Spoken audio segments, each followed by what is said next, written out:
Light चालू कर लो पीछे यदि कम हो।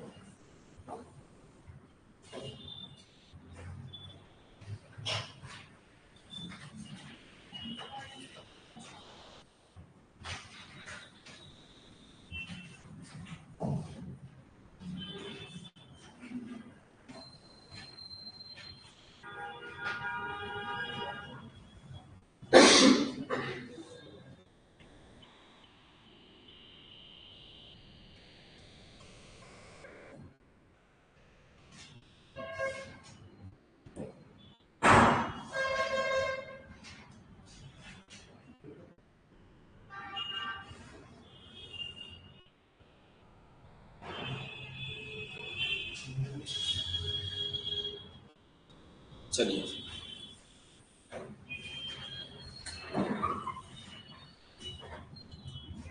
कल एक क्लास हो गई है मध्य प्रदेश की, जिसमें 1948 तक पहुंच गए हैं, 1948 तक। उसके आगे चलना है। कल की क्लास का 5 मिनट में हम प्रीव्यू लेते हैं कि क्या क्या हमने कल पढ़ा था, कुछ याद है दिमाग में? तो 10 क्वेश्चन आपसे पूछ लेता हूँ, 10 क्वेश्चन का आप जवाब देंगे, ठीक है, जितना आपको आता हो। पहला क्वेश्चन, स्वतंत्रता के पहले, आजादी के पहले मध्य प्रदेश का क्या नाम था?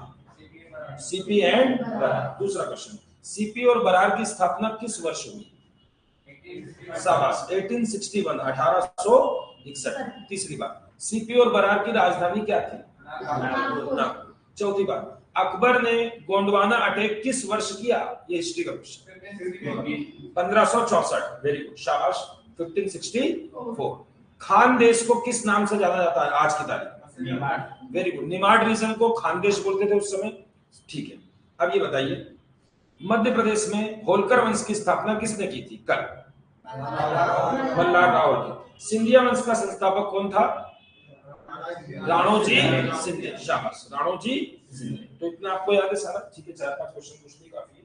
अभी देख लीजिए एक बार, आज मैं आगे जा रहा हूं और अगले 1 घंटे में पूरा एमपी स्थापित हो जाएगा, सारी चीजें बन जाएंगी। आज थोड़ा ज्यादा याद करना है आपको, कल जितना किया उससे भी ज्यादा, ठीक है।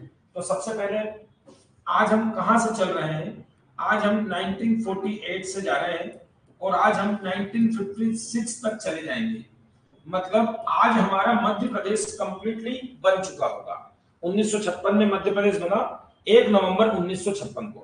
तो आज हम बना लेंगे 56 को, और 56 के बाद भी कोशिश करेंगे कि बाकी का चीजें हो जाए आज कवर। पहले तो इसको कवर करते हैं।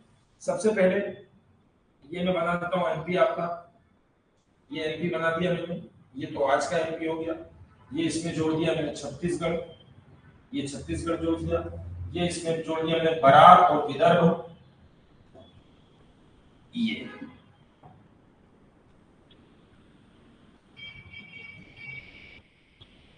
ये मध्य प्रदेश, जी। चलो दूसरा बना लेते हैं बीच में।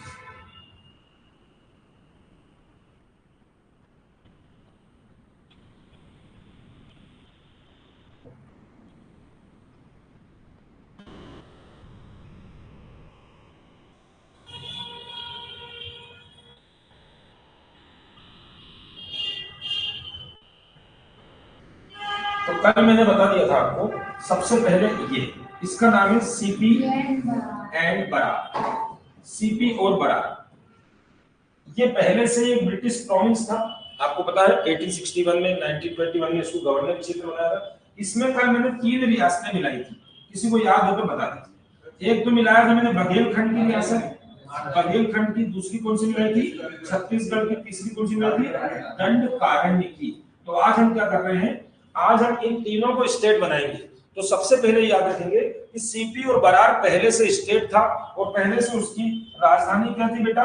नागपुर। तो हमने क्या किया, 1948 में नेहरू जी की सरकार आई और नेहरू जी ने पूरे भारत में राज्यों का गठन किया और पूरे भारत में कुल मिलाकर 4 कैटेगरी के राज्य बनाए गए, ए, बी, सी और डी। मतलब हमारे यहाँ भी कुछ ना कुछ होगा। तो हमारे यहाँ तो सिर्फ एक ही प्रांत था, सीपी एंड बरार, उसकी कैपिटल क्या थी? नागपुर। नेहरू जी ने इसमें आसपास की रियासतों को मिला दिया। आसपास की बघेलखंड की रियासत, छत्तीसगढ़ की रियासत और दंडकारण्य की, ये तीनों रियासतों को मिलाकर इसको नाम वही का वही दे दिया, सीपी एंड बरार। सीपी और बरार में इतनी रियासतें मिलाई, ये कुल मिलाकर 15 रियासतें थी। देयर आर 15 रियासत। चलिए आगे, अब मैंने बताया था यहाँ पर बघेलखंड का कुछ एरिया मैंने ये पॉइंट बना दिया, मगर कुछ बघेलखंड इधर अभी बचा है, ये मैंने येलो कलर से बना दिया, ठीक है। उसके बाद यहाँ पर मैंने रेड कलर से बना दिया, ये बुंदेलखंड का एरिया है। तो आपको क्या दिख रहा है, ये बुंदेलखंड है और इस साइड बघेलखंड है।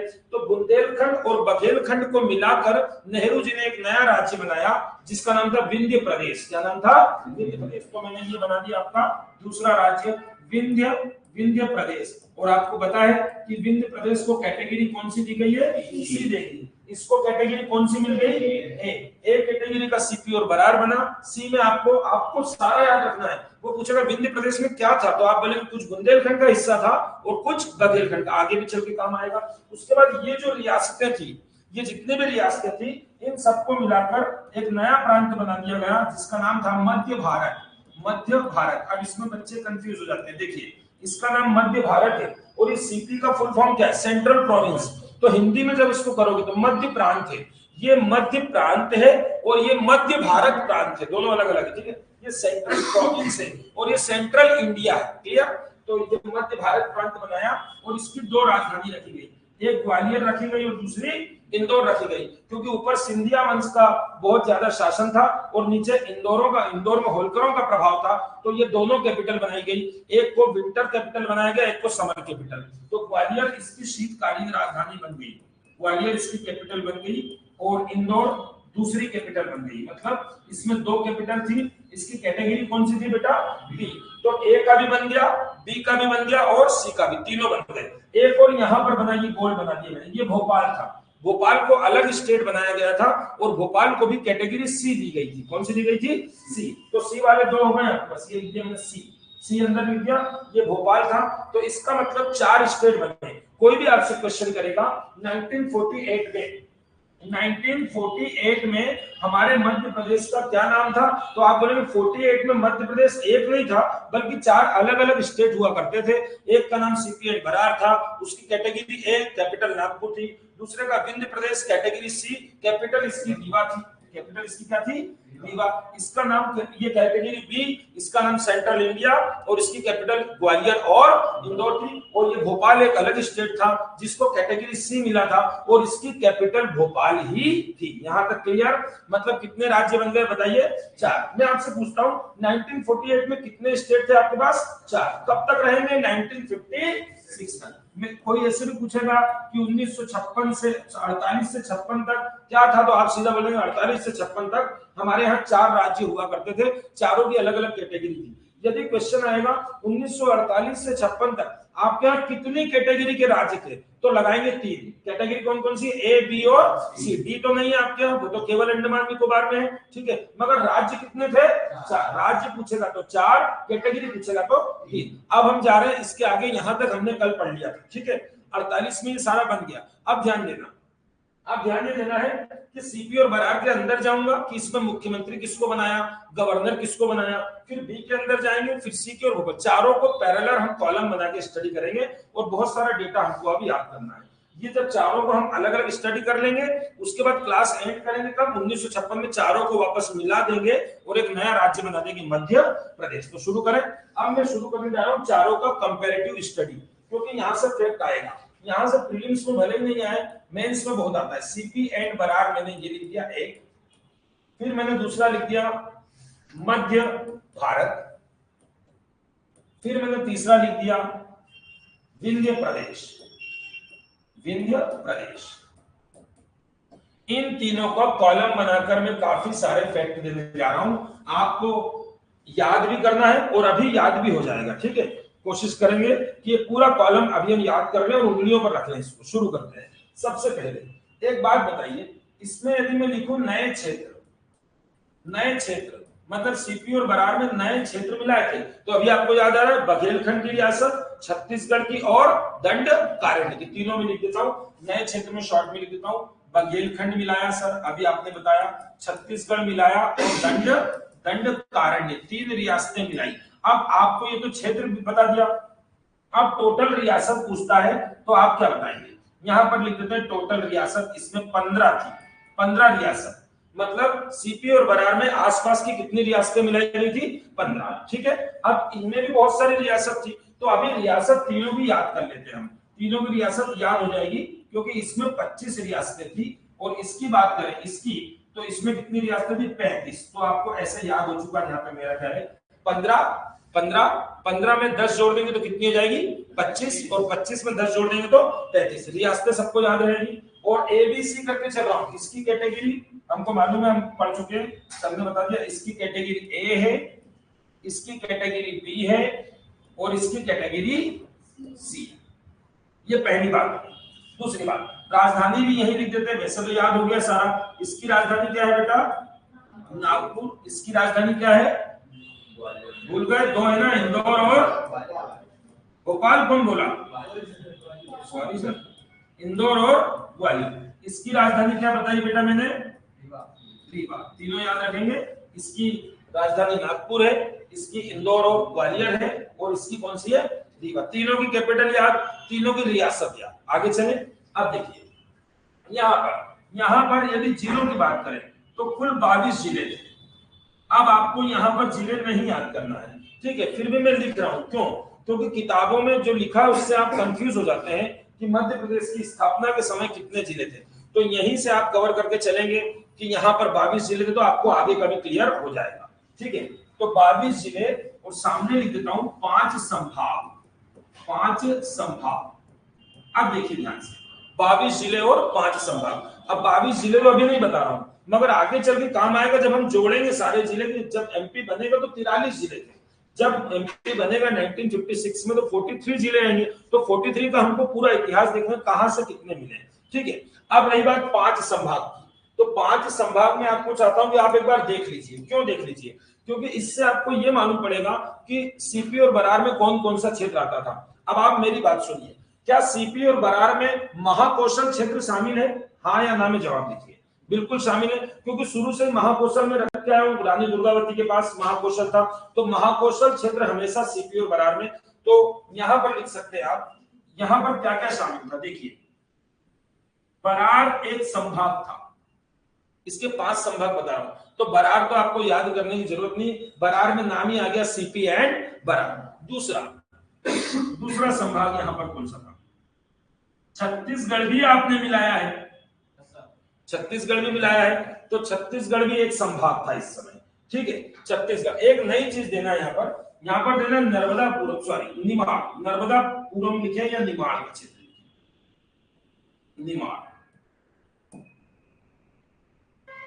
निमाड़ का क्षेत्र लिखा। अब आपको याद आ रहा होगा कि निमाड़ में आपको खानदेश याद है, अकबर वाला, तो निमाड़ का क्षेत्र इस समय सीपी और बरार में शामिल किया गया है। तो निमाड़ एक संभाग है किसका? सीपी और बरार। और निमाड़ को नर्मदापुरम भी बोलेगा और नर्मदा के आसपास का क्षेत्र।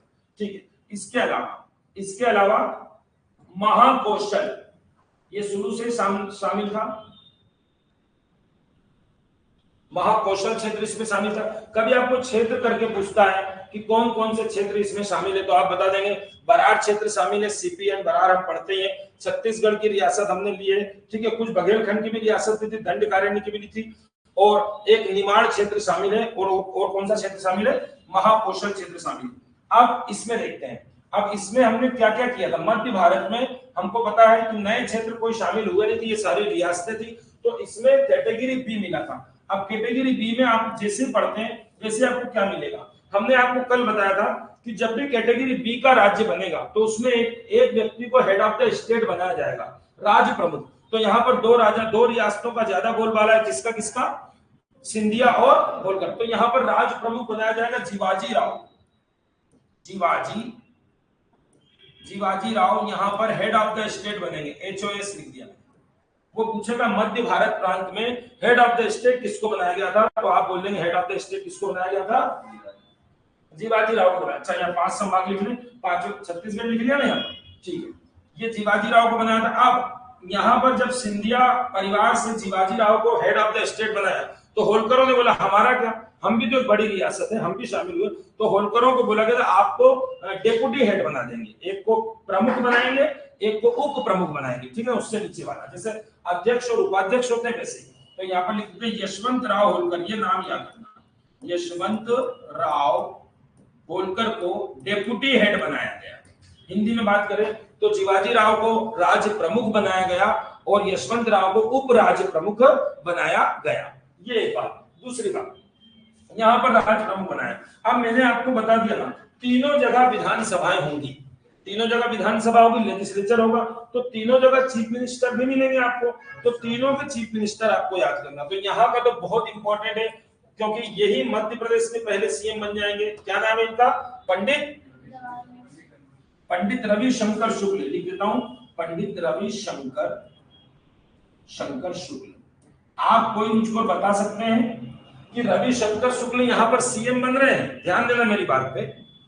और ये कब बन रहे होंगे? क्योंकि ये तीनों राज्य तो 1948 में बने हैं, तो 48 में सीएम बन गए।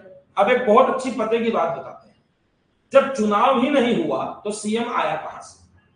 क्यों? क्योंकि आपको नॉलेज के लिए सबको मालूम होना चाहिए कि भारत में पहली बार चुनाव 1952 में हुए। भारत में पहली बार इलेक्शन कब हुए? 1952 में, आजादी के बाद। तो हम 48 में जो राज्य बना रहे हैं, हम तीनों के सीएम लिखेंगे, तो ये सीएम कहां से आए? तो ध्यान रखेंगे, ये वो सीएम नहीं है जो चुनाव जीतकर आए हैं, ये इलेक्टेड नहीं है जो चुनाव जीतकर आते हैं। चुनाव को इलेक्शन बोलते हैं, तो उस पर्सनालिटी को इलेक्टेड बोलेंगे आप। तो रविशंकर शुक्ल क्या इलेक्टेड सीएम है? नहीं, ये अपॉइंट किए गए हैं। क्या किए गए हैं? मतलब 48 में तीनों के सीएम हमने अपॉइंट कर दिए। 52 में जब चुनाव होगा तो लोगों को चुनाव लड़ना पड़ेगा और जीतना पड़ेगा, उसके बाद फिर से सीएम बनेंगे। तो इनकी कहानी क्या है? ये 48 में सीएम बने और जब 52 में चुनाव हुआ तो भी ये क्या बन गए? मुख्यमंत्री। जीत गए चुनाव और उस समय भी ये सीएम बने। क्लियर? तो यहाँ पर तो सीएम ठीक है। और आपको ये भी मालूम है कि यहाँ पर गवर्नर भी होंगे, तो गवर्नर का नाम राघवेंद्र राय याद रखेंगे आप। क्या नाम याद रखेंगे? राघवेंद्र राय यहाँ के गवर्नर थे। लिख देता हूं, ये ब्रैकेट में लिख लेना, ये गवर्नर के लिए जी लिख दिया और सीएम के लिए सी लिख दिया। ये दोनों यहाँ पर याद रखेंगे, क्योंकि 52 में जब चुनाव होगा तो भी यही जीतेंगे चुनाव, रविशंकर शुक्ल। और अच्छी बात क्या है कि जब 1956 में एमपी बनेगा तो ये तीनों मर्ज हो जाएंगे, तो तीनों के सीएम होंगे। तो उन तीनों में से किसको मौका मिलेगा वापस? रविशंकर शुक्ल को। इसीलिए आप बोल देते हैं कि हमारे मध्य प्रदेश का पहला चीफ मिनिस्टर कौन है? रविशंकर शुक्ल, 1956 में। अब इधर की कहानी थोड़ी सी अलग जाएगी। क्यों जाएगी? अब मैंने आपको बताया था यहाँ पर बी है, तो बी का क्या कॉन्सेप्ट दिया था? बी में हेड ऑफ द स्टेट तो होगा, किसकी जगह हो रहा है? ये गवर्नर की जगह। यहाँ पर गवर्नर मिल रहे हैं राघवेंद्र, मगर यहाँ पर गवर्नर होंगे क्या? नहीं, यहाँ पर क्या होंगे? राज्य प्रमुख। तो राज्य प्रमुख बना दिया शिवाजी राव और यशवंत राव होलकर। तो यहाँ सीएम तो होगा ही होगा, तो यहाँ के सीएम में थोड़ा सा लफड़ा है बेटा। तो ये लिख देता हूं, 1 2 3 4 5 चीफ मिनिस्टर है, और इन 5 चीफ मिनिस्टर को लेकर बच्चे कंफ्यूज हो जाते हैं, और किताबों में भी इनके बारे में गलत लिखा है। जो अभी एक किताब बहुत अच्छी चलती है हमारे इंदौर में, उस किताब में लिखा है कि एक व्यक्ति फलाने यहाँ के गवर्नर थे। मगर आप कॉन्सेप्ट यदि पढ़ते हैं तो आप अच्छी पढ़ाई करते हैं तो आपको तो मालूम है कि सर कैटेगरी बी है और कैटेगरी बी में गवर्नर का कोई काम है ही नहीं, मगर किताब में स्पष्ट लिखा है कि इस समय यहाँ के गवर्नर ये थे। तो गलत है, उसको ध्यान से देखेंगे। अब देखिए मैं क्या क्या बताता हूँ इसमें सबसे पहले आप नाम लिया करेंगे लीलाधर सेठ का। लीलाधर सेठ, अभी मैं लिख दूं फिर समझा रहा हूं कौन कब आएगा, ठीक है। लीलाधर सेठ के बाद दूसरा नाम आता है विजयवर्गीय का। विजयवर्गीय, गोपाल कृष्ण विजयवर्गीय है। तीसरा नाम आता है तखतमल जैन का, तखतमल जैन। चौथा नाम आता है मिश्रीलाल गंगवाल का, मिश्रीलाल गंगवाल। और पांचवा फिर से आ जाता है तखतमल जैन, तखतमल जैन। अब ये पांच चीफ मिनिस्टर हुए। जब एमपीपीएससी प्रीलिम्स में आ जाएगा पार्ट बी के चीफ मिनिस्टर कौन थे तो आपको बताना पड़ेगा। तो अब ध्यान से देखिए, पहले सुनिए, आप बताइए ये तीनों बंद कब रहे? 1948 में। तो 48 वाला सीएम क्या इलेक्टेड सीएम होगा? नहीं, वो कैसा होगा? अपॉइंटेड। अपॉइंटेड मतलब नियुक्त किया गया। तो मैं लिख रहा हूं ये 1948 में बने। तो आपको क्लियर होगा कि जब ये बना था 1948 में तो सीएम कौन था? लीलाधर सेठ। जब ये बना था तो सीएम कौन था? लीलाधर सेठ। मगर आगे चल के इन्होंने रिजाइन दे दिया तो फिर दूसरे व्यक्ति को बना दिया गया। दूसरा व्यक्ति था गोपाल कृष्ण विजयवर्गीय। इनसे आपको काम नहीं है। तीसरा मेन बात कहां पर याद रखेंगे? मेन बात याद रखेंगे यहाँ पर मिश्री लाल गंगवार। अब देखिए ये पांचों नहीं याद रखना, दो याद रखना। लीलाधर सेठ 1948 में बने, मगर अभी अभी सर ने बताया कि भारत में चुनाव कब हुए पहली बार 1952 में, 52 में पहली बार इलेक्शन हुए, ठीक है। तो 52 में जब चुनाव हुए तो कौन जीता, तो फिर जीते मिश्री लाल गंगवार। तो मैं क्वेश्चन करूंगा कि इस जो मध्य भारत है कैटेगरी बी वाला, इसका पहला इलेक्टेड चीफ मिनिस्टर का नाम बताइए। तो आप बता देंगे, हिंदी में क्वेश्चन आएगा, मध्य भारत के पहले निर्वाचित मुख्यमंत्री का नाम बताइए। क्या बताएंगे, मिश्री लाल गंगवार। तो मैं यहाँ पर इनके आगे 52 लिख दूंगा, आप समझ जाएंगे 52 क्यों लिखा सर ने, क्योंकि चुनाव हुआ होगा, ठीक है। तो first elected chief minister of category B state central India के कौन थे, मिश्री लाल गंगवार। फिर बताइए मध्य प्रदेश की स्थापना कब हुई, 1956 में, 56 में हुई। 56 तक जाते जाते ये नहीं बचेंगे, फिर से ये आ जाएंगे। तो फिर मैं क्वेश्चन पूछूंगा, जब एमपी बना तो 1956 में इसके चीफ मिनिस्टर कौन थे, तो फिर उत्तर क्या आ जाएगा आपका, तखतमल जैन। यहां तक क्लियर हुआ, किसी को कोई डाउट तो नहीं है, इनमें कोई डाउट रखना, इनमें कोई भी डाउट नहीं रखना बेटा, ठीक है। चले आगे, चल तो ये हो गया आपका, कहां तक पहुंच गए आप, सीएम इसके भी कमेंट। अब इसमें चलते हैं, अब इसकी थोड़ी सी कहानी अलग है, इसका ध्यान देना मेरी बात पे। विंध्य प्रदेश था तो पार्ट सी, मगर इसकी वास्तविकता बताएं तो ये पहले पार्ट बी था, और बी से फिर इसको कन्वर्ट काय में कर दिया, सी में, बी से सी बना। तो मैं उसको भी लिख देता हूं, यहां पर लिखता हूं B2C। B2C कब हुआ, कैसे हुआ, तो बेटा बी कब बना होगा, 1948 में, तो 2 साल का याद रखेंगे, 2 साल बाद इसको काय में कन्वर्ट कर दिया, सी में। तो मैं लिखता हूं B2C, साइड में लिखता हूं 1 जनवरी 1950। समझ गए, 1950, 48 से 50, 2 साल तक ये कैटेगरी बी था, और 1950 से इसको क्या कर दिया, कैटेगरी सी कर दिया। आप बताइए मुझको, यदि ये कैटेगरी बी था, तो फिर इसमें कैटेगरी बी था, तो इसमें क्या बना होगा, इसमें राज प्रमुख बनाया होगा, 2 साल के लिए बनाया होगा भले। तो यहां पर याद रखेंगे, रीवा के एक महाराजा है मार्तंड सिंह। कौन है, मार्तंड सिंह। तो मैं लिख देता हूं head of the state, HOS बराबर मार्तंड सिंह थे, ठीक है। और कब से कब तक रहे होंगे जरा बता दीजिए, 1948 से 50 तक, यहां तक क्लियर है। 1948 से 50 तक, 50 में क्या बन गया, ये चीफ कमिश्नर एरिया, सी का मतलब क्या बन गया, यहाँ पर चीफ कमिश्नर आजम का।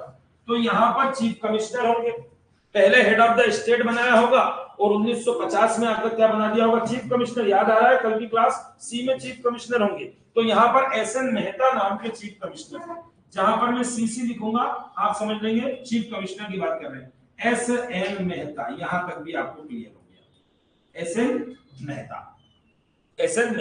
मैं पूछूंगा विंध्य प्रदेश की स्थापना किन क्षेत्रों को मिलाकर हुई, आप बोलेंगे बघेलखंड एंड बुंदेलखंड। याद आ रहा है आपको, दोनों, बघेलखंड प्लस बुंदेलखंड, बघेलखंड और बुंदेलखंड को मिलाकर कौन सा बना था, विंध्य प्रदेश। आप ध्यान दीजिए मेरी बात पे ध्यान दीजिए। वैसे आपको याद नहीं करना है, फिर भी आप नॉलेज के लिए, कि 4 जिले इसमें बघेलखंड के थे, 4 जिले इसमें किसके थे, बुंदेलखंड के। इसका मतलब इसमें टोटल डिस्ट्रिक्ट कितने थे, 8। डिस्ट्रिक्ट का एक अलग दिमाग में रखेंगे, अभी मैं लास्ट में सब याद करा दूंगा, अभी सिर्फ आप 40 मिनट सुनिए ध्यान से, ठीक है, बोर्ड भर जाने दीजिए। अब इसके जिले मैंने यहाँ पर कहीं बताए थे, ये रहे, कितने जिले बताए थे बेटा, 22, ये लिख दिया 22 जिले पे अंडरलाइन कर दिया। इसके जिले कितने बता दिए सर ने, 4 और 4 8, 8 का डबल इधर कर दीजिए, इसका भी लिख देता हूँ, यहाँ पर लिख रहा हूँ जिले लास्ट में, वैसे इस पेज पे भर ही जाएगा पूरा, फिर भी आगे वाले पेज में कितने जिले लिख रहा हूँ, 16 जिले।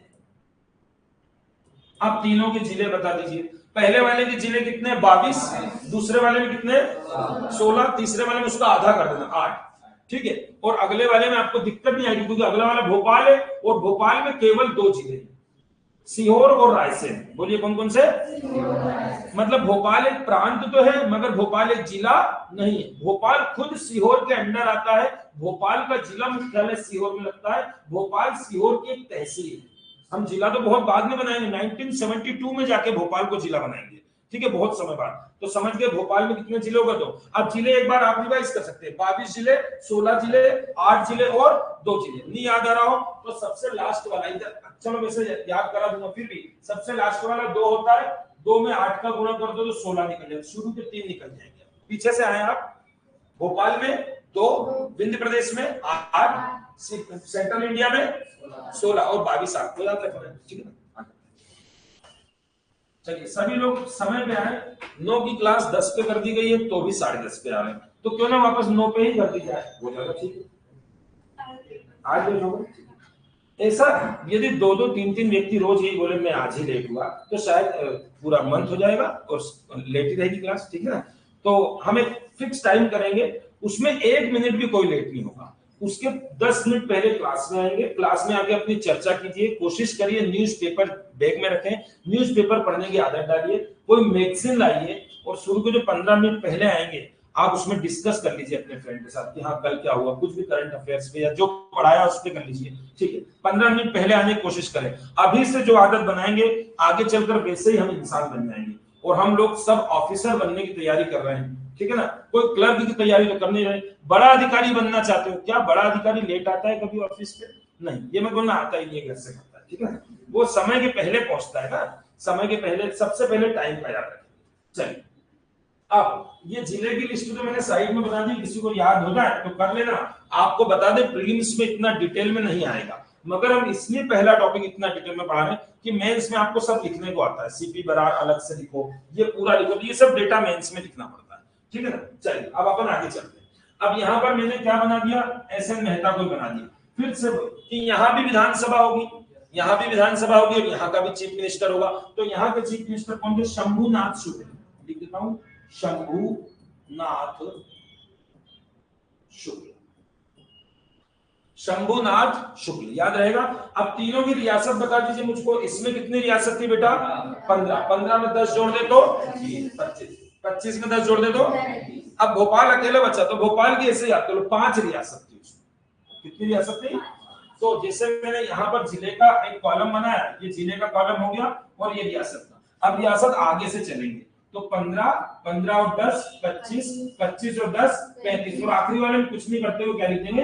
5। मतलब चारों के पीछे 5 लगा है, चारों के पीछे 5 लगा। हम याद करने का तरीका बता रहे हैं, आप डिजिट को भी याद कर सकते हैं, थोड़ा सा ध्यान से पढ़े तो कभी नहीं भूलेगा।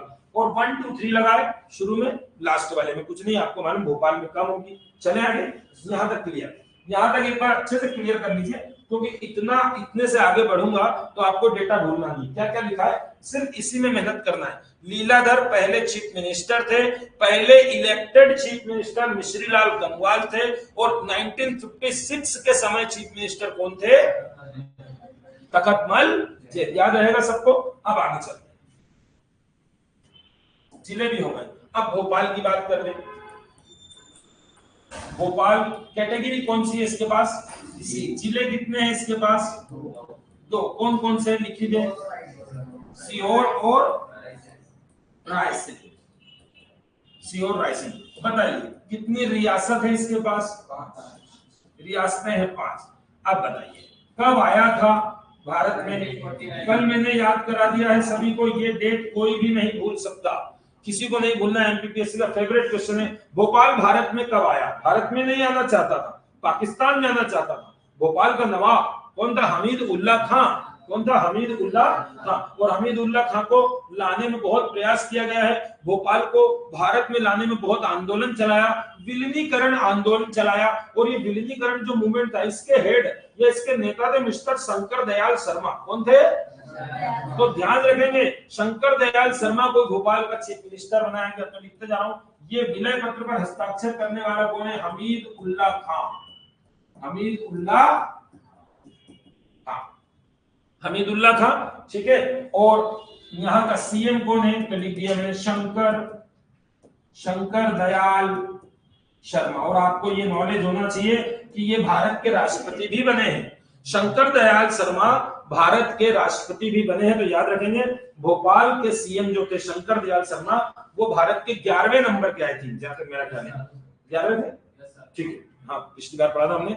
11वें नंबर के राष्ट्रपति भारत के रहे शंकर दयाल शर्मा। भोपाल के जिले लिख दिए हैं, भोपाल की रियासत लिख दी है, भोपाल की कैटेगरी लिख दी है, ये भोपाल का काम कंप्लीट हुआ। अब चारों को एक बार कंपैरेटिव आप स्टडी कर लीजिए। चारों के चीफ मिनिस्टर का नाम बता दीजिए। इधर वाला चीफ मिनिस्टर कौन है? पंडित रविशंकर शुक्ल। बी वाले में कौन है? बी वाले में 5 लोग हैं, हमको 3 मेन याद रखना है। पहला लीलाधर सेठ, और इलेक्टेड वाला गंगवाल, मिश्रीलाल गंगवाल, और फाइनल वाला तखतमल जे। इधर हमको क्या याद रखना है? शंभुनाथ शुक्ल, शहडोल से थे। और भोपाल में क्या याद रखना है? शंकर दयाल शर्मा। याद रहेगा, शंकर दयाल शर्मा। सबसे पहले चारों के जिले बता दीजिए। पहले वाले में कितने? 22 जिले, उसके बाद 16 जिले, उसके बाद 8 जिले, उसके बाद 2 जिले। रियासत बता दीजिए। 15 रियासत, उसके बाद 25 रियासत, उसके बाद 35 रियासत, उसके बाद 5 रियासत। याद रहेगा। अब ध्यान देना, एक शब्द यहां से आ रहा, सीपी और बरार से। ये जो 15 रियासतें थी, इसमें से एक रियासत है मकड़ई रियासत। मकड़ई रियासत, इसको याद रखेंगे बेटा, ये एमपीपीएससी से क्वेश्चन पूछ चुका है। मकड़ई रियासत या मकड़ाई बोले, ये 15 में से केवल एक रियासत ऐसी है जो आज भी हमारे पास है, वो है मकड़ई रियासत। एमपीपीएससी ने पूछा था कि 15 में से सीपी और बरार की कौन सी रियासत आज भी आपके पास है, तो आप बोलेंगे मकड़ई। कितनी थी? 15, उसमें से कौन सी हमारे पास? मकड़ई। और मकड़ई रियासत कहां पर आती है? हरदा। और मैं आपसे पूछूं बाकी की 14 कहां चली गई, तो क्या बोलेंगे आप? छत्तीसगढ़। क्यों? क्योंकि सीपी और बरार में जो आपने रियासतें मिलाई थी, आपको याद है इस साइड की मिलाई थी, है ना। और यही छत्तीसगढ़ जब चला जाएगा तो इन 15 में से 14 रियासतें वहां चली जाएंगी। क्लियर? इतना क्लियर हो गया। अब आगे बढ़ते हैं, ये रियासत तक भी पहुंच गए आप। अब सीधे चलते हैं कि 1956 में क्या हुआ। 1956 में मध्य प्रदेश बना, एमपी का निर्माण होगा। एमपी का निर्माण। अब एमपी का निर्माण कर लीजिए, फिर मैं जिले बता दूं तो आज ये टॉपिक खत्म हो जाएगा। आधे घंटे का और बचा है, मगर उसके पहले अभी आपको बहुत सारा याद करना है। अभी आपने बहुत कम याद किया, ठीक है। ये आड़ा तिरछा बन रहा तो चलेगा, ठीक है ना। बहुत दिन हो गए बनाया नहीं है, आदत छूट रही बोर्ड पे बनाया। ये चलिए आ जाइए। अब मैं वापस से चित्र पे सारा कुछ बता रहा हूं आपको। ये रहा आपका CP and CP plus Brar.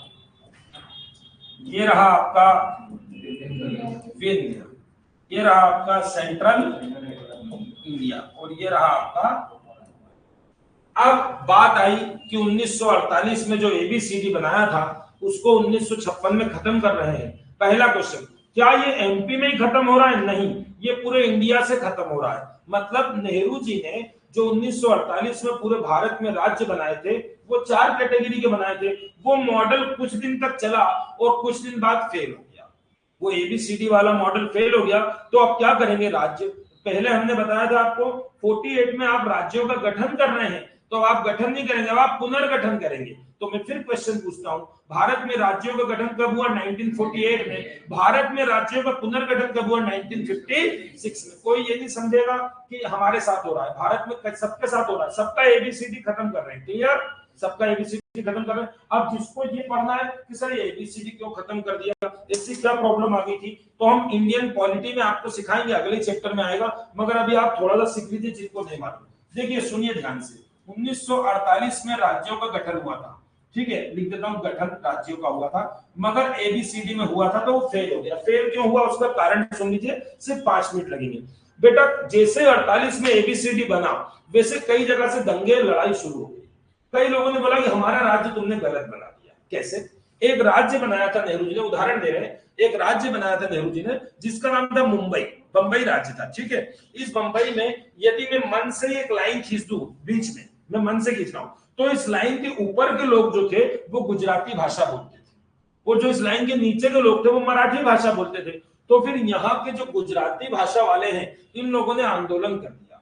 बोले जब हम गुजराती लैंग्वेज बोलते हैं तो हमको मराठियों के साथ क्यों बना दिया, हमारा एक अलग स्टेट बनाते जिसमें गुजराती भाषा जब बोली जाती। तो बात तो सही है, ये चाहते हैं कि हमारा गुजराती भाषा के आधार पर एक अलग राज्य बना दीजिए। क्लियर? ऐसे एक राज्य बना था साउथ में, मद्रास बना था। मद्रास में एक लाइन खींच दे, मन से लाइन खींच दे, तो ऊपर के लोग जो थे वो तेलुगु भाषा बोलते थे, तेलुगु, और नीचे वाले तमिल बोलते थे।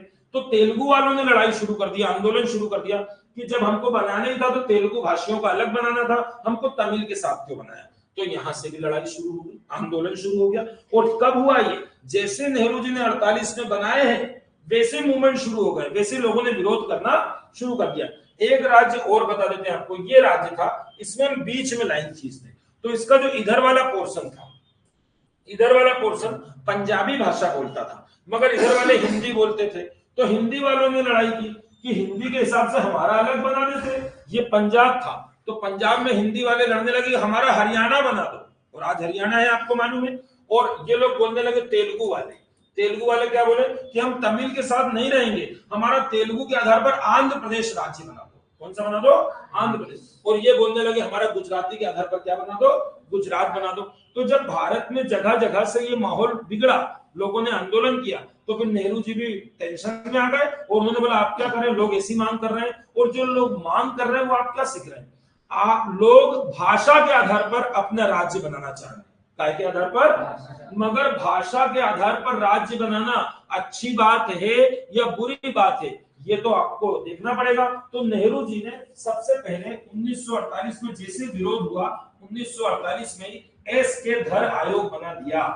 एस के धर कौन थे, एस के धर एक जज साहब थे, ये इलाहाबाद जो हाईकोर्ट है, हाईकोर्ट के जज थे। इनके अंडर में कमेटी बना दी कि धर साहब आप बताइए कि जो भारत में जगह जगह से डिमांड आ रही है भाषा के आधार पर राज्य बनाए या नहीं बनाए, क्या बनाना चाहिए, सही है या गलत, पूछने के लिए। तो इन्होंने साफ साफ मना कर दिया कि भाषा के आधार पर कभी भी राज्य नहीं बनाना चाहिए।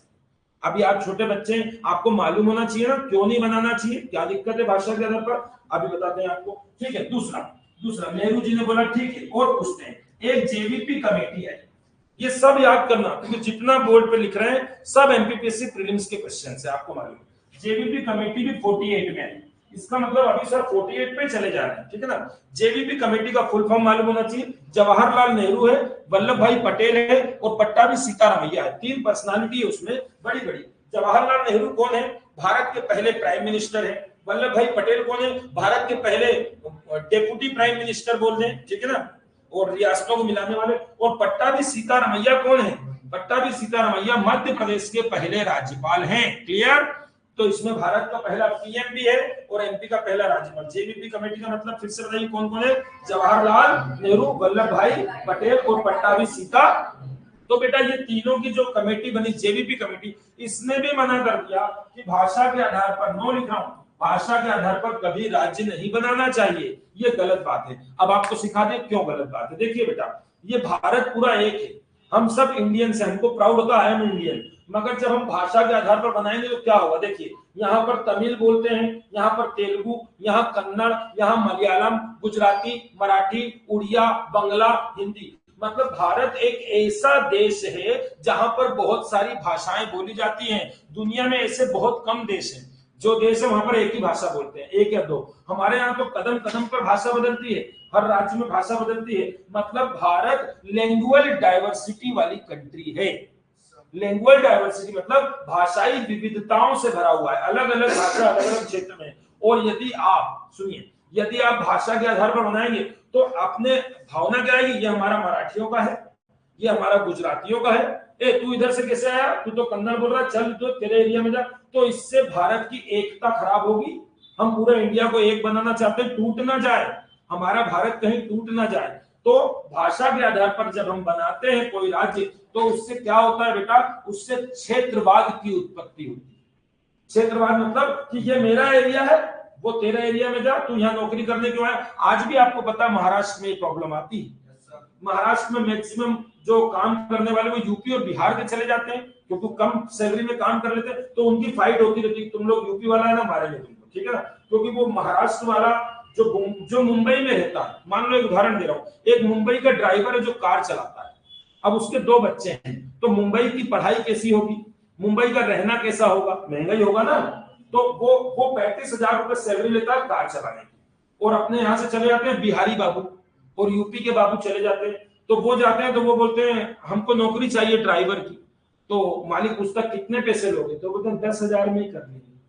तो वो 10 में ही कर रहे हैं, तो मुंबई वाले 30 वाले को भगा देता है, तू जा यार, तू तो 30 लेता है, ठीक है, क्योंकि बिहारी को तो चल जाएगा, बिहारी आया ही 5 महीने के लिए, 5 महीने बाद उसका गेहूं वापस खड़ा हो जाएगा, घर भाग जाएगा गेहूं कटवा, क्योंकि उसकी खेती बाड़ी भी है, वो उस समय टाइम स्पेंड करना है, तो इससे उनका बिजनेस खराब होता है, क्योंकि बिहारी का बच्चा तो बिहार में पढ़ रहा है गाँव में, इसको तो यहाँ पे खर्चा, तो इसलिए वहां पर दिक्कत आती है। मुंबई में क्षेत्रवाद देखने को मिलता है, यूपी वालों के साथ, यूपी बिहार वालों के जहां अंगोछा बांधा वहां वो समझ जाते यूपी वाला है, इसकी भाषा बता रही, ठीक है। तो हम भाषा के आधार पर इसीलिए नहीं बनाते क्योंकि भाषा के आधार पर क्षेत्रवाद की उत्पत्ति होती है, और इससे भारत की अखंडता यानी इंटीग्रिटी को प्रभाव पड़ता है। जो भारत पूरा एक है ये टूटेगा, ठीक है ना, इंटरनल डिस्टरबेंस होगा और हमारा डोमेस्टिक वायलेंस होगा, घरेलू हिंसा हो जाएगी, इंटरनल डिस्टरबेंस हो जाएगा। तो इसीलिए दोनों ने मना कर दिया कि भाषा के आधार पर राज्य मत बनाओ, और जब मना कर दिया तो नेहरू जी ने भी सोचना बंद कर दिया कि तुमको चिल्लाना हो, ये लोग चिल्ला रहे कि हमारा राज्य बना दो, हमारा राज्य बना दो, नेहरू जी ने बोला किसी की बात सुनी नहीं जाएगी, जो बन गया वो बन गया। और आपको पता है कि 4 कैटेगरी में कितने स्टेट बन चुके हैं, 29, कल बताया था आपको। मगर अब हुआ क्या बेटा, अब हुआ ये कि थोड़े दिन तो बीत गए, थोड़े दिन बाद एक जगह बहुत ज्यादा प्रॉब्लम हो गई, वो था तमिल वाला। ये जो तेलुगु भाषा के लोग थे, तेलुगु भाषा के लोगों ने आंदोलन कर दिया कि हमको तो हमारा आंध्र प्रदेश बनाओ, हम तेलुगु भाषा बोलते हैं। तो यहाँ पर एक व्यक्ति थे मिस्टर रामुल्लू, पोट्टी श्री रामुल्लू, एक नेता का नाम है पोट्टी श्री रामुल्लू, ये आमरण अनशन पर बैठ गए। आमरण अनशन समझते, उपवास पर, जब तक सरकार मेरी बात नहीं सुनेगी, जब तक सरकार आंध्र प्रदेश की बात नहीं करेगी, तब तक मैं कुछ खाऊंगा पीऊंगा नहीं। और बहुत दिनों तक ये भूखा रहा, बहुत दिनों तक भूखा रहा। उसके बाद इसकी तबीयत खराब हो गई और ये कोमा में चला गया, और 2 दिन बाद इसकी डेथ हो गई। तो जब रामुल्लू की डेथ हुई, ये सब बात कब की है बेटा, ये सब बात है 1952 की। ये 1952 की बात है, 3 साल तो निकल गए, 3-4 साल, ठीक है।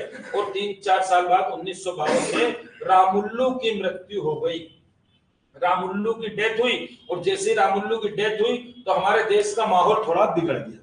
माहौल कैसा बिगड़ गया, पूरे देश की नजर आ गई नेहरू सरकार पर कि कैसी सरकार है, किसी की बात नहीं सुनती है। वहां किसी व्यक्ति की जान इसलिए चली गई कि वो अपना राज्य बनाना चाहता है, अपने तेलुगु भाषा का राज्य। तो नेहरू जी भी प्रेशर में आ गए। प्रेशर में क्यों आ गए कि रामुल्लू की मृत्यु से देश का माहौल थोड़ा सा टेंशन वाला हो गया, तनावपूर्ण हो गया।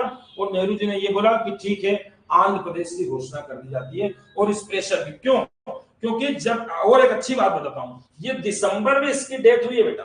और आपको बता दूं, अभी आपको मैंने बताया कि 1952 में पहला इलेक्शन हुआ, तो इलेक्शन किस महीने हुआ था पता है आपको, मई में हुआ था, मई में हुआ था ना। तो जब इलेक्शन हुआ था तो ये जो एरिया था ना तेलुगु वालों का, यहां से कांग्रेस हार चुकी। तो नेहरू जी के दिमाग में तो पहले ही था कि इनका नहीं बनाया तो पॉलिटिकल लॉस भी हो रहा है, पॉलिटिकल लॉस हो चुका था कि वहां पर कांग्रेस को सीटें कम मिली थी तेलुगु। तो नेहरू जी ने बोला इसकी तो डिक्लेरेशन कर दो, और नेहरू जी ने जोरदार घोषणा कर दी, दिसंबर में ही घोषणा कर दी। दिसंबर में बोले ठीक है, तेलुगु भाषा के आधार पर राज्यों का गठन, आंध्र प्रदेश का गठन किया जाएगा। और आप सब लोग इसको याद कर लीजिए, जो मैं लिख रहा हूं इसको कोई नहीं भूल सकता। यह है तारीख 1 अक्टूबर 1953। 52 से कहां पर आ गया मैं, 53, धीरे धीरे चलना। 52 में उसकी डेथ हुई और 53 में आंध्र प्रदेश बन गया। और बार बार पूछा जाने वाला क्वेश्चन क्या है बेटा, बार बार पूछा जाने वाला क्वेश्चन, भारत में भाषा के आधार पर बनने वाला पहले राज्य का नाम बताइए। क्या बताएंगे, आंध्र प्रदेश। क्लियर, भाषा के आधार पर बनने वाले पहले राज्य का नाम क्या है, आंध्र प्रदेश। और तारीख सहित बताएंगे, 1 अक्टूबर में नहीं भूलेंगे, 1 अक्टूबर 1953। जहां पर मैं बोलूंगा डेट जरूरी है वहां वाकई में जरूरी है, क्योंकि जब आंध्र प्रदेश पूछेगा तो 53 नहीं, चारों में लगा देगा, 1 अक्टूबर, 2 अक्टूबर, 9 अक्टूबर, 11 अक्टूबर। हाँ बेटा, ये दिसंबर में इसकी डेथ हुई है रामुल्लू की, और दिसंबर में ही नेहरू जी ने घोषणा कर दी कि ठीक है, अगले साल तैयारी कर रहे हैं, हम अगले साल अलग से एक राज्य बना देंगे जो कि तेलुगु भाषा के आधार पर बनेगा। यहां तक क्लियर हो गया। अब एक बात बताइए मुझको कि जब इनका अक्टूबर में बनेगा तो बाकी चुप रहेंगे क्या, बाकी कौन, वो गुजरात वाला बोल रहा मेरा भी बनाओ, ठीक है। तो नेहरू जी फिर सोचेंगे अब एक काम करते हैं, इसके लिए बड़ा सा आयोग बनाते हैं और पूरा एनालिसिस करते हैं, उसको ये देखते हैं कि आखिर कोई राज्य बनाए तो किस आधार पर बनाए, भाषा के आधार पर बनाऊं, एडमिनिस्ट्रेशन के आधार पर बनाऊं, रिसोर्सेस के आधार पर बनाऊं। तो नेहरू जी ने एक जोरदार आयोग बनने जा रहा है, ध्यान रखना। और जितना आयोग के बारे में लिखेंगे, इसको मिटाते हैं, इसका कोई काम नहीं, ठीक है, वापस बना लेंगे। जितना आयोग के बारे में लिखेंगे सब का सब एमपीपीएससी का क्वेश्चन। देखिए सर क्या क्या लिखेंगे, सबसे पहले लिखेंगे सर कि राज्य पुनर्गठन आयोग की स्थापना कर दी। नेहरू जी ने कौन सा आयोग बना दिया? राज्य पुनर्गठन आयोग। ध्यान देंगे मेरी बात पे। इसका नाम क्या है? State reorganisation commission. ऑर्गेनाइजेशन तो नहीं बोल रहा, पुनर्गठन। तो बेटा ये बना, देखते हैं ना, मैं ईयर लिखूंगा यहाँ पर। ये बना दिसंबर 1952 में, सॉरी 53। हम अक्टूबर तक आ गए थे। 2 महीने बाद नेहरू जी ने राज्य पुनर्गठन आयोग बना दिया और इस आयोग ने बहुत मेहनत की। इसने देखा भी आखिर राज्य भाषा के आधार पर नहीं बनाए तो किस आधार पर बनाए। क्वेश्चन तो ये है ना कि चलो भाषा पे नहीं बनाए तो फिर किस आधार पर बनाए, ये बताएगा। तो इसने बहुत सारा अध्ययन किया और इसकी रिपोर्ट आ गई। तो लिख देते हैं ये गठन हो गया और इसकी आ गई रिपोर्ट। रिपोर्ट देखना क्या क्या लिखेंगे। दिसंबर 55। अब पहले तो ये याद कर लीजिए सब लोग, क्योंकि ये बहुत आता है। ध्यान देना, ये आयोग जैसे एमपीपीएससी का आयोग है ना, लोक सेवा आयोग, वैसे आयोग है। आयोग बना कब है? 53 में। आयोग की रिपोर्ट कब आई है? 55 में। ये दोनों आपको याद रखना है, ध्यान देना। और इस आयोग ने बता दिया कि भैया ऐसे ऐसे राज्य बनाना चाहिए। सबसे बड़ी बात क्या है कि इस आयोग में था कौन? वो सबसे ज्यादा क्वेश्चन जो आता है वो ये रहे, फजल अली। सबको अभी याद करके सुनाना है। राज्य पुनर्गठन आयोग के अध्यक्ष कौन थे? फजल अली। ये सबको याद होना चाहिए। राज्य पुनर्गठन आयोग के अध्यक्ष कौन थे? फजल अली। और ये भी याद होना चाहिए, इसके 2 मेंबर थे, सबको याद होना चाहिए। एक तो थे हृदयनाथ कुंजरू, हृदयनाथ कुंजरू एंड के एम पढ़नीकर। हृदयनाथ कुंजरू और के एम पढ़नीकर। आराम से देख लीजिए, क्योंकि देखना है, अभी तुरंत याद करना है इसको। कौन कौन एक बार बताइए? हृदयनाथ कुंजरू और, मगर आपको क्वेश्चन आएगा कि इसके अध्यक्ष कौन थे, तो आपको अध्यक्ष तो याद रखना ही है, कौन है? फजल। और आप मेंस देने जा रहे हो बेटा, मेंस दोगे आप जून में, तो आपको 2 नंबर में ये भी आएगा, राज्य पुनर्गठन आयोग। 3 नंबर में लिखिए। तो आपको ये लिखना, 53 में बना, 55 में रिपोर्ट आई, 3 मेंबर थे। ये तो आपको याद रखना ही, ठीक है बेटा। तो इसने आंखें खोल दी, इस आयोग ने आंखें खोल दी। और इस आयोग ने क्या कहा वो भी सुन लीजिए। इस आयोग ने कहा कभी भी कोई भी राज्य बनाओ तो वो बनाओ प्रशासनिक सुविधा के आधार पर। बोलिए किसके आधार पर? प्रशासनिक सुविधा। अभी समझाता हूं मैं क्या होता है, आराम से देखना। मान लीजिए ये एक राज्य एमपी एक राज्य, एमपी बहुत बड़ा राज्य, इसकी राजधानी यहाँ है भोपाल। मान लीजिए भोपाल। पहले भी ऐसे ही हुआ ना, छत्तीसगढ़ हमारे साथ था तो बहुत बड़ा था। अच्छा, छत्तीसगढ़ क्यों अलग हुआ उसका कारण बता दें कि भोपाल से बैठ के आप छत्तीसगढ़ के एक एक गांव का विकास नहीं कर पा रहे। ठीक है, देखिए ये भोपाल है, भोपाल के पास इंदौर है, जहां आप बैठे। इंदौर में तो बड़ी बड़ी मल्टीज है, बड़े बड़े मॉल्स है, सारी चीजें। मगर एक ऐसा भी गांव है अलीराजपुर का, जहां पर अभी लोगों को ये नहीं मालूम कि कौन कौन आयुष्मान भारत योजना क्या है, आधार कार्ड क्या है, कौन कौन सी योजना मोदी जी ने मेरे लिए, क्योंकि वो पिछड़े तबके का है, वो कनेक्टिविटी नहीं है वहां। तो बहुत दूर का एक गांव है, ये बना दिया हमने बहुत दूर। इस गांव में सड़क नहीं है, इस गांव में प्राथमिक चिकित्सालय नहीं है, इस गांव में पढ़ने के लिए बच्चा 3 किलोमीटर दूर टेम्पो से जाता है, 4 किलोमीटर 5 किलोमीटर दूर पैदल जाता है। तो मतलब यहाँ विकास नहीं हो रहा है। सारा विकास तुमको इंदौर में दिख रहा है, भोपाल में दिख रहा है, ग्वालियर में, जबलपुर में दिख रहा है। तो बड़ी बड़ी सिटीज में तो विकास हो रहा है क्योंकि वो नियर है। ठीक है, तो जब राज्य ज्यादा बड़ा हो जाए, ध्यान देना, जब राज्य ज्यादा बड़ा हो जाता है तो दूर दराज के जो क्षेत्र हैं वहां विकास नहीं होता और अनबैलेंस विकास होता है। कहीं पर बहुत विकास और कहीं पर, तो ये तो गलत है, सबका विकास करना है।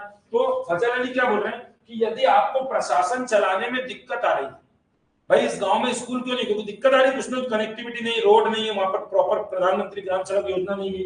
तो हम बोल रहे हैं कि यदि इतना दूर है जहां पर प्रशासन में प्रॉब्लम आ रही है, तो आप उस राज्य को तोड़ दीजिए और उस राज्य को एक की जगह कितने बना लीजिए, 2 बना लीजिए। मतलब किस में प्रॉब्लम आ रही है? एडमिनिस्ट्रेशन में। आपको हमने पहले दिन सिखाया था, आप लोग किस में जा रहे हैं? एडमिनिस्ट्रेशन में। आप ऑफिसर बनेंगे, मतलब आप एडमिनिस्ट्रेटिव ऑफिसर बनेंगे। तो प्रशासन चलाने में यदि प्रॉब्लम आ रही है तो राज्य बनाओ। तो फजल अली ने एक ही आधार दिया, कभी भी कोई भी राज्य बनाया जाए तो वो प्रशासनिक सुविधा को ध्यान में रखकर बनाया जाए। तो कभी आपसे कोई पूछ ले कि फजल अली ने किस आधार पर राज्य बनाने का बोला, तो आपको बिल्कुल मेरा यही शब्द बोलना जो मैंने लिखा है, प्रशासनिक सुविधा के आधार पर राज्य बनाना चाहिए। बोलिए राज्य किस आधार पर बनाना चाहिए? प्रशासनिक। तो फजल अली ने क्या बोला, ध्यान से सुनिए, कि ये तो मेन आधार हो गया, मगर इसके अलावा बेटा कोई राज्य बनाओगे तो ये नहीं देखोगे जैसे ये राज्य है, ये राज्य बना रहा हूं और ये राज्य बना। अब पता चल रहा है सारी नदियां इसमें है, उसमें नदी नहीं है, तो पानी की व्यवस्था कैसे करेंगे? सारा मिनरल्स इधर आ गया, उधर मिनरल्स नहीं है, तो वो लोग खाएंगे कमाएंगे कैसे? हर राज्य की अपनी संभावनाओं को देखना पड़ता है। ये राज्य जो बनेगा तो इसकी फाइनेंस कहां से आएगा? इसके पास रिसोर्सेस है कि नहीं, इसके पास मिनरल्स है कि नहीं, इसके पास जंगल है कि नहीं, पेड़ पौधे है कि नहीं, इसके पास नदियां है कि नहीं। तो हम नेचुरल चीजें भी देखते हैं सारी, तो बहुत सारी चीजों को देखना पड़ता है, बहुत सारी चीजों को देखना पड़ता है। इन सब चीजों को ध्यान में रखकर राज्य बनाया जाता है। मगर फजल अली ने क्या कहा है कि मेन आप याद रखें प्रशासनिक सुविधा, और इसके अलावा वहां की नदी, वहां के रिसोर्सेस, वहां के मिनरल्स, और एक लाइन और बोल दी कि वहां की लैंग्वेज भी ध्यान रखिए। मतलब फजल अली ने हरी झंडी दे दी, ठीक है, लैंग्वेज का भी आप ध्यान रख सकते हो। फिर से सुनिए, मगर केवल लैंग्वेज के आधार पर मत बनाना, लैंग्वेज के अलावा अदर आधारों को भी देखना चाहिए। वहां पर पीने की व्यवस्था कैसी होगी, मिनरल्स कैसा होगा, पानी कैसा होगा, ठीक है। तो सीधी सी बात है कि इन्होंने मेन आधार को दे दिया प्रशासनिक सुविधा, और अन्य कई सारे आधार दिए, मेंस में लिखना पड़ते हैं ना, और अन्य कई सारे आधारों में एक आधार दिया है कि आप लैंग्वेज का भी ध्यान रखें। इसका मतलब लैंग्वेज के आधार पर राज्य बनाने की आपको छूट मिल गई। अब आप बनाएंगे पूरे भारत के राज्य, एबीसीडी खत्म होगा। ध्यान दीजिए, इसकी रिपोर्ट का भाई बता दीजिए एक बार, 55। अब देखिए मैं क्या लिख रहा हूँ, वापस से वही शब्द लिख रहा हूँ, राज्य पुनर्गठन। अब मैं आयोग की जगह लिख रहा हूँ बेटा अधिनियम। क्या लिख रहा हूँ? अधिनियम। हिंदी मीडियम जब भी अधिनियम लिखो समझ जाया करो ये कानून है, और ये वो कानून है जो संसद ने पारित किया है, और इंग्लिश मीडियम एक्ट बोलेंगे इसको। क्लियर? तो देखिए ये क्या है, आयोग है। आयोग मतलब इसमें 3 मेंबर थे, कमेटी टाइप, और ये क्या है, ये तो कानून है। तो पूछेगा राज्य पुनर्गठन अधिनियम कब पारित हुआ, तो क्या बोलेंगे 1956 में। चलिए अब एक बात का जवाब दीजिए फटाफट सभी लोग, राज्य पुनर्गठन आयोग बनाया कब था, उसकी रिपोर्ट कब आई थी, और इसकी रिपोर्ट के आधार पर कौन सा कानून आया था, राज्य पुनर्गठन स्टेट रिऑर्गेनाइजेशन एक्ट, ठीक है ना, SRA 1956। अब बताइए, मैं पूछूंगा कि जो भारत में राज्य पुनर्गठन हुआ, पूरे भारत में राज्यों का पुनर्गठन हुआ, यानी एबीसीडी खत्म हो गया, एबीसीडी खत्म करके पुनर्गठन किया, तो वो सारा काम किस एक्ट के माध्यम से हुआ है, राज्य पुनर्गठन अधिनियम। क्लियर? अब आपका एमपी भी बन जाएगा, और भारत में जितने भी एबीसीडी है सारे खत्म हो जाएंगे। तो एक क्वेश्चन का जवाब दीजिए अपनी सोच के समझ के। मध्य प्रदेश की स्थापना किसकी सिफारिश पर, क्या उत्तर दोगे? सिर्फ फजल अली आयोग की सिफारिश पर। किस आयोग की सिफारिश पर? और मध्य प्रदेश की स्थापना किस एक्ट के अंडर हुई, राज्य पुनर्गठन अधिनियम। क्लियर? और आपको नॉलेज के लिए बता दें कि आपके मध्य प्रदेश की स्थापना का आधार क्या बना, तो आधार यहाँ पर फिर लैंग्वेज बन गई। हमारा मध्य प्रदेश भाषा के आधार पर बना है, और हमारे राज्य की भाषा हिंदी। कौन सी है? तो हिंदी के आधार पर कौन सा राज्य बन गया, मध्य। यहाँ तक क्लियर हो गया सबको? अब याद क्या करना, इधर आ जाइए। 48 में गठन हुआ, तो ये भारत का करा दिया है ना। अब पॉलिटी पढ़ाएंगे तो इसको कम पढ़ाएंगे उस समय, ठीक है ना। अभी एमपी में हमने पूरा करा दिया। राज्य का गठन कब हुआ था, 48 में। धर आयोग कब आया, उसके बाद एक और कौन सी कमेटी आई, थोड़ा सा जोर से बोलिए, लगना चाहिए कि बहुत जोश में बच्चे 55 दिन में प्रीलिम्स निकालेंगे, ठीक है ना। जेबीपी कमेटी है, दोनों का ईयर क्या लगा सकते हैं, 1940। दोनों ने मना कर दिया, तो कौन सा आयोग आ गया, राज्य पुनर्गठन। इसके अध्यक्ष कौन थे, फजल अली। इसकी रिपोर्ट कब आई, 50। एक्ट कब बना, 50। इतना सब कुछ याद रहेगा। स्लाइड आगे बढ़ा दूं। अब आएगा 1956 में, अब एमपी बनेगा। क्या 1956 में पूरे भारत से एबीसीडी समाप्त कर दिया? हाँ सर, एबीसीडी हमेशा के लिए समाप्त हो रहा है, और सीधे सीधे राज्य बनाए जा रहे हैं। तो अपना एमपी भी देख लें कैसे बनेगा। तो एमपी में बस 5 मिनट में देखना है, 5 मिनट का और बचा, फिर मैं आगे बढ़ जाऊंगा। ये एमपी वापस से बना दिया मैंने, ये बना दिया मैंने पुराना वाला एमपी। अब इसको ध्यान से समझना, क्योंकि यहाँ पर 1-2 चीजें और है जो गलती होती है, ध्यान से देखिए। ये आपका सीपी और बरार है। अब पहली बात, किसमें क्या चेंज किया, किसमें क्या चेंज किया, ध्यान से देखिए। एक बात देखिए, इसका नाम क्या था, सीपी एंड बरार। इसमें काफी चेंज हुआ बेटा। क्या चेंज हुआ देखना। अब देखो, अब हम बना रहे तो अब तो सोच समझ के बनाएंगे। तो इसमें ये जो क्षेत्र था, ये गोला बना दिया सर ने, ये बरार था। बरार याद आ रहा है आपको? बरार क्षेत्र में 4 जिले आते थे, जिले नहीं, मेरे मुंह से जिले निकले, 4 क्षेत्र आते थे, जो इस समय महाराष्ट्र के जिले। अकोला, अमरावती, सुना है आपने? अकोला, अमरावती, ये 4 क्षेत्र इसमें। और सुनना, इसके राइट में जो क्षेत्र था, ये विदर्भ क्षेत्र था। आज भी महाराष्ट्र में विदर्भ को लेकर मांग चल रही है, हमारा विदर्भ अलग राज्य बनाओ। भारत में आज भी कई जगह मांग चलती। तो बरार और विदर्भ में 8 जगह थी, 8 जगह लिख रहा हूं। यहां पर आप कोई सी भी किताब पढ़ेंगे उसमें लिखा है 8 जिले थे, ये सब गलत लिखा है। 8 जिले निकाल दोगे सब गड़बड़ हो जाएगा। आप मेरे डेटा को ये मान के चलेंगे पूरा डेटा ऑथेंटिक है, मैंने सब गवर्नमेंट की वेबसाइट से निकाल के सारा उसके बाद ही पूरा अध्ययन किया, उसके बाद ही आपके सामने में खड़ा हूं। तो बेटा कभी भी याद रखना 8 क्षेत्र निकाले गए हैं, 8 जिले नहीं है। और यदि कोई पूछ ले तो बोलना ये 8 क्षेत्र थे मगर जिले कितने थे, ये 5। क्यों बता रहे हैं, क्योंकि अभी मैंने आपको जिले पूरे याद करा दिए, अभी हम कैलकुलेट करेंगे तो प्रॉपर आना चाहिए, ठीक है ना। चलिए बेटा अब मैं बता रहा हूं क्यों निकाल दिए, आपको मालूम पड़ गया, क्योंकि ये लोग मराठी बोलते हैं। कौन सी भाषा बोलते हैं, अभी इनको रख लूंगा तो फिर वही प्रॉब्लम आएगी कि हमको मराठी, हम तो हिंदी। तो हिंदी के आधार पर बन रहा है तो मराठी वालों को बाहर करें। तो मराठी भाषा के 8 क्षेत्र निकाल दिए। अब ये 8 क्षेत्र आपको याद करना पड़ते हैं। मैं लिख देता हूं अमरावती, अकोला बोलते जाओ भाई जिसको याद है। नहीं है याद, भूल गए पिछले साल वाला। भंडारा, चांदा, वर्धा, नागपुर, यवतमाल। मुझको तो याद है, आपको क्यों याद नहीं है पुन्नू? कौन सा छूट गया, बताओ। अकोला, अमरावती, यवतमाल, बताओ भाई जल्दी। एक ही छोड़ा, 7 तो मैंने लिखी दिए बिना देखे। वेरी गुड, शाबाश, बुल्ढाना। ऐसे याद आना चाहिए ना सारा, पिछले साल भी तो पढ़े थे आप लोग। चलिए बेटा आ जाओ, इधर देखो, इसको घर पे आराम से याद कर लो। और वैसे भी सब महाराष्ट्र के जिले आप पहचान जाएंगे। मैं आपको ऐसे नॉलेज देता हूँ, ये 4 है परार वाले, और ये 4 है कहां वाले, कुल मिला के 8 क्षेत्र।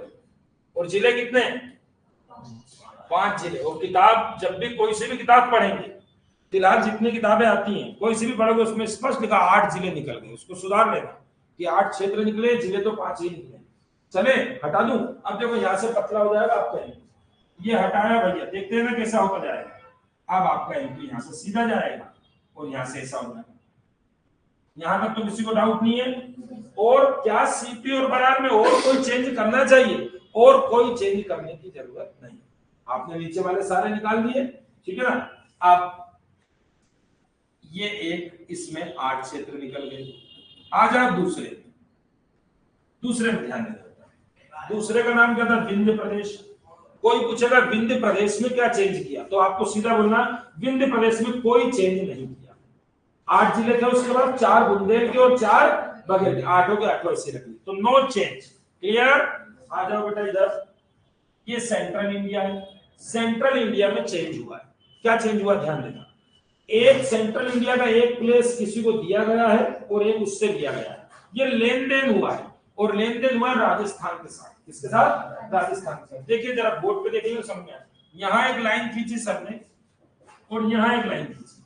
अब देखिए ये जो मैं बता रहा हूँ इतना पोर्शन, ये पूरी राजस्थान की बॉर्डर है। राजस्थान की बॉर्डर है, तो राजस्थान से एक क्षेत्र लिया है और एक क्षेत्र उसको दिया है, मतलब इंटरचेंज हुआ है, लेना देना। तो क्या दिया क्या लिया, मैं यहाँ ऊपर लिख रहा हूँ, ठीक है ना। राजस्थान से हमने, ध्यान से देखना, इसको पूछता है। मंदसौर हमारे पास एक जिला है, और आपको पता है कि मंदसौर से यही बॉर्डर पे, मंदसौर भी बना दिया आपके सामने मैंने, राजस्थान की बॉर्डर लगी हुई है मंदसौर से। मंदसौर जिले की एक तहसील है भानपुरा। कौन सी तहसील है, बोलिए जरा। भानपुरा। अभी भी आपको पढ़ना है, जब होलकर वंश पढ़ेंगे ना, होलकर वंश में यशवंतराव होलकर पढ़ेंगे तो भानपुरा का नाम आएगा। तो भानपुरा एक तहसील है। पूरा भानपुरा नहीं दिया बेटा, भानपुरा में भी एक जगह है, उसका नाम है सुनेल टप्पा। बोलिए जरा एक बार, सुनेल टप्पा। आराम से याद कर रहे हैं ना बेटा, सुनेल टप्पा लिख दिया सर ने। मंदसौर जिले की भानपुरा तहसील का सुनेल टप्पा हमने किसको दे दिया, राजस्थान को। और राजस्थान में ये ले जाके वहां कहां रख लिया, उसका झालावाड़ जिला है। आज उसका झालावाड़ जिला है, वहां पर है सुनेल टप्पा। क्यों दिया, अब आप सोचेंगे सर इसको क्यों दिया, ऐसा क्यों किया। बेटा यहां पर जो सुनेल टप्पा दिया है तो क्यों दिया, क्योंकि यहां पर जो कल्चर था, बोली थी, पहनावा था, वो सब किससे मैच करता था, राजस्थान। यहाँ की संस्कृति, यहाँ का कल्चर राजस्थानियों के करीब था, इसीलिए उसको राजस्थान को दे दिया। आगे चले। अब वापस क्या लिया है, वापस हमने लिया है सिरोंज तहसील। सिरोंज एक तहसील है बेटा जो इस समय विदिशा में। तो क्या दिया, सुनेल टप्पा गया है और सिरोंज आई है। सिरोंज तहसील पहले कहां थी? राजस्थान के कोटा में लगती थी और हमने सिरोंज तहसील ले ली और हमारे यहाँ सिरोंज तहसील हमने कहा शामिल कर ली? विदिशा जिले में। अब एक बात ध्यान से देखिए सब लोग, विदिशा तो यहाँ है और जब हम आपके जैसे छोटे थे, आप अभी छोटे, हम भी शुरू में पढ़ने गए थे बहुत साल, आज से 14 साल पहले, कि हमें भी पीएससी करना है 2013-14 में, ठीक है। तो हमको भी सर ने पढ़ा दिया कि बेटा सुनेल टप्पा दिया है और सिरोंज को लिया है। तो हम जब घर पे आके नक्शा देखते थे तो हमको ये पता, ये विदिशा तो बहुत बीच में, तो क्या जमीन उठा के ले आए वहां से? भाई आप बोल रहे हो राजस्थान से सिरोंज लिया है, तो क्या हाथ में लेके आए और लाके यहाँ रखा? जमीन तो आगे जाएगी नहीं। तो फिर हम बड़ा कंफ्यूज होते थे कि सुनेल टप्पा तो समझ में आता है, क्यों? तो सुनेल टप्पा कोने पे है तो मैं वो क्षेत्र दे सकता हूँ, मगर क्या उसका कोटा तो यहाँ है, तो क्या यहाँ से कोई जमीन उठा के यहाँ रख पाऊंगा? तो हमको समझ में नहीं आता कैसे। फिर भी हम रट लेते थे कि एक दिया है और एक लिया है। फिर बाद में हमको मालूम पड़ा कि जो भाई हाथ से तो लाए नहीं होंगे, ये जो सिरोंज तहसील की आप बात कर रहे हो ये थी तो यही, भाई जमीन तो वही होगी, थी यही, मगर यहाँ पर राजस्थान के राजा का अधिकार चलता। समझ गए आप? राजस्थान में जो रजवाड़ी रियासत थी ना, उस रियासत की टेरिटरी यहाँ लगती थी सिरोंज तहसील में। तो हमने उसको ऑन पेपर लिया कि भाई आज के बाद तुम्हारा यहाँ पर कुछ भी नहीं, ठीक है, क्लियर? तो क्या क्या गया है इसको भूल जाते हैं। यदि सुनेल टप्पा दिया है और सिरोंज लिया, इसको भूल जाए तो मेरे नाम से याद रख सकते हैं, सुनील सर मेरा नाम है, सुनील नाम है। आप उसको बिगाड़ सकते हैं, मुझे बुरा नहीं लगेगा, सुनेल कर सकते हैं, सुनेल सर। कौन से सर? और फिर उधर से क्या आया है? सिरोंज। तो सिरोंज को आप अच्छे से सरोज बना सकते हैं। तो आपको याद हो जाएगा सुनील सर गए हैं और सरोज मैडम आई है। कौन से सर गए हैं? सुनील सर गए हैं और कौन सी मैडम आई है? सरोज मैडम आई है। तो ये क्लियर? और ऐसा कैसे बी भी शामिल कर लिया, बी भी शामिल, बिंद भी शामिल और सीपीएन बराबर। और रही बात भोपाल की, कि भोपाल में कोई चेंज किया तो आप बोलेंगे भोपाल में भी कोई चेंज नहीं किया। इस प्रकार चारों स्टेट को मिला दिया गया और एक नया स्टेट बना दिया गया। तारीख क्या थी? 1 नवंबर 1956 को। और इस नए स्टेट का नाम रख दिया गया मध्य प्रदेश। और अब मैं पूछता हूं, मध्य प्रदेश की स्थापना किस एक्ट के माध्यम से हुई? तो वही 56 वाला राज्य पुनर्गठन अधिनियम। मध्य प्रदेश की स्थापना किस आधार पर हुई? आप बोलेंगे भाषा के आधार पर। कौन सी भाषा? हिंदी। हिंदी के आधार पर हमारा मध्य प्रदेश को मध्य प्रदेश नाम किसने दिया? पंडित जवाहरलाल नेहरू। भाई भारत के जो प्रधानमंत्री उनके सामने कई सारे नाम आए, इसको फ्यूचर स्टेट बोलते हैं, इसको मिनरल स्टेट बोलते हैं, इसको टाइगर स्टेट, हमारे और भी नाम है ना, मगर उन सब में से फाइनल हुआ कि इसे मध्य प्रदेश नाम दिया जाए क्योंकि भारत के लगभग मध्य में है। और दूसरी बात, मध्य प्रदेश की इस समय राजधानी क्या बना दी गई? भोपाल। क्योंकि शुरू से राजधानी नागपुर चल रही थी, याद आ रहा? शुरू से सीपी और बरार की मेन राजधानी नागपुर थी, मगर अब नागपुर निकल चुका है, नागपुर जा चुका है महाराष्ट्र में। और ये जो आपने 8 जिले लिए हैं, 8 क्षेत्र लिए हैं, ये किसको दिए हैं? महाराष्ट्र को। मगर उस समय महाराष्ट्र भी नहीं है बेटा, उस समय मुंबई है। क्या है? महाराष्ट्र आगे चल के बनेगा, 1960 में बनेगा, ठीक है ना, गुजरात अलग होगा। तो वो तो हम भारत में पढ़ेंगे, हम भारत में पूरा पढ़ाएंगे, गुजरात कैसे अलग होगा, हरियाणा कैसे होगा। और ये हमको क्वालिटी वाले सेकंड चैप्टर में पढ़ना है। इसके बाद क्वालिटी का लेक्चर लगता है ना, उसमें हमारा टॉपिक आ जाएगा 2 दिन बाद, ठीक है। चलिए यहाँ तक क्लियर। राजधानी क्या बनाई गई? भोपाल। और भी बता दें, राजधानी भोपाल नहीं थी, राजधानी वास्तव में जबलपुर बनाना थी। जो राज्य पुनर्गठन आयोग फजल अली का था, उसने राजधानी क्या बताई थी? जबलपुर को बनाइए। मगर आखिरी में डिसीजन हुआ कि नहीं, अचानक डिसीजन लिया गया कि राजधानी चेंज की जाती है और जबलपुर की जगह किसको बना दिया जाता है? वो। इसका कारण, यदि आपको नॉलेज के लिए याद रखना है इंटरव्यू के, तो इसका कारण मेन था कि भोपाल जो था बेटा, वहां पर अंग्रेजों ने काफी बिल्डिंग्स बना रखी थी। आप किसी को भी कैपिटल बनाओगे तो चीफ मिनिस्टर के बैठने के लिए सीएम हाउस बनाओगे, विधायकों के बैठने के लिए विधानसभा बनाओगे, है ना, सचिवों के बैठने के लिए सचिवालय बनाओगे। तो जो सेक्रेटेरिएट होता है, लेजिस्लेचर होता है, सीएम हाउस होता है, ये सब भोपाल में ऑलरेडी था। तो भोपाल के जो लोग थे उन्होंने बोला भाई हमारे यहाँ तो सारी बिल्डिंग्स पहले से बनी हुई है, तो आप जबलपुर को क्यों कैपिटल बना रहे हो? आपको सारी बिल्डिंग्स नहीं। एक तो ये कारण बना कि भोपाल में पहले से इंपॉर्टेंट इमारतें बनी हुई थी। आपको सब मालूम है, अंग्रेजों के समय के जो बना है सारा, है ना, नाम चेंज कर लिया, मिंटो हॉल और वो सारी चीजें, ठीक है। और दूसरी बात क्या थी बेटा, जो हमीदुल्लाह खां थे उनकी भी एक जिद थी कि भोपाल को तो कम से कम राजधानी बनाया जाए। और आपको मालूम है भोपाल बड़ी मुश्किल में आया था 1 जून 1949 को, ठीक है। और आपको ये भी मालूम है कि भोपाल को लाने में शंकर दयाल शर्मा का बहुत बड़ा कंट्रीब्यूशन है ना। तो शंकर दयाल शर्मा की और नेहरू जी की ट्यूनिंग बहुत अच्छी, तो नेहरू जी के ऊपर हमीदुल्लाह का और शंकर दयाल शर्मा का ज्यादा प्रभाव था, इसलिए फाइनली राजधानी क्या बन गई हमारी, राजधानी भोपाल बन गई। तो ये बन गया 1 नवंबर 1956 को मध्य प्रदेश की स्थापना हो चुकी। कोई पूछेगा मध्य प्रदेश बहुत बड़ा बन गया, अभी छत्तीसगढ़ साथ में बेटा, तो मध्य प्रदेश भारत का सबसे बड़ा राज्य बना, ये बात याद रखेंगे। आज हम भारत के सबसे बड़े राज्य नहीं, आज हमारा नंबर दूसरा है। कौन सा है? आज सबसे बड़ा राज्य राजस्थान है, मगर 1956 में भारत का सबसे बड़ा राज्य कौन था? मध्य प्रदेश। मतलब हमारा स्टेट नंबर 1 पे था, छत्तीसगढ़ के जाने के बाद हम सेकंड पे आ गए। तो एक काम करें, जब मध्य प्रदेश बना, अभी तो छत्तीसगढ़ साथ में, तो उसका एरिया भी याद कर लें। तो आप बोल दिया करें 443 446, एक बार बोलेंगे, आवाज ही नहीं आई, फिर से बोलिए। इसको अभी वैसे याद करते हैं, ठीक है ना, 4,43,400 तो याद नहीं होगा, जल्दी याद करना। तो 443 446 ये कौन सा एरिया, जब एमपी बना 56 में, ठीक है। और ये एरिया जो है ये छत्तीसगढ़ को इंक्लूड करा के है। अभी हम सन 2000 के बाद सीजी अलग होगा, सीजी अलग हो जाएगा ना बेटा, तो सीजी अलग होने के बाद 308 252 ये दोनों एरिया याद रख लीजिए। ये अभी का एरिया है, अभी मध्य प्रदेश का एरिया क्या है? 308 252। और पहले मध्य प्रदेश का एरिया कितना था? 44 याद रहेगा, याद रहेगा। और ये भारत का सबसे बड़ा पहले नंबर का राज्य था, और इस समय भारत में ये सब सेकंड नंबर का राज्य है। क्लियर? अब आगे चलिए, अब जिलों की बात कर लें। तो मैं पूछता हूं कि जिस समय एमपी बना, बार बार पूछेगा, एमपी के बनने के समय मध्य प्रदेश में कितने जिले थे? आपको बोलना है 43 जिले थे और 9 संभाग थे। किताबों में 8 संभाग लिखे हैं, जो कि गलत है, अभी 9 का पूरा इतिहास देखूंगा। 43 जिले मध्य प्रदेश के बनने के समय मध्य प्रदेश में कितने जिले हुआ करते थे? 43। और संभाग कितने होते थे? 9। चलिए 43 जिले जरा मुझको बताइए। तो 22 जिले सीपी से लाए थे, बताते जाओ फटाफट। बी वाले से कितने लाए थे? 16। सी वाले में कितने थे? भोपाल वाले में कितने थे? जरा एक व्यक्ति टोटल लगा ले। 8 2 10 10 16 26 26 और 22 बोला करो जल्दी। 48। नेक्स्ट पढ़ते हो ना? 48 40। अब बताओ 8 जिले निकाल दूं, मराठी वाले 8 निकाल दूं कि 5 निकालूं? समझ गए? तो किताबों में गलत ही लिखा है, मैंने आपको पूरा वहां से यहां तक का दे दिया। तो मराठी वाले 5 निकालूंगा तो बचेंगे कितने? 40। यहां तक क्लियर सबको? यहां तक क्लियर? 56 में बन गया। अब आप इसके आगे चल के इसको खत्म कर दीजिए, ठीक है। अब मैं बता रहा हूं आज का इतिहास।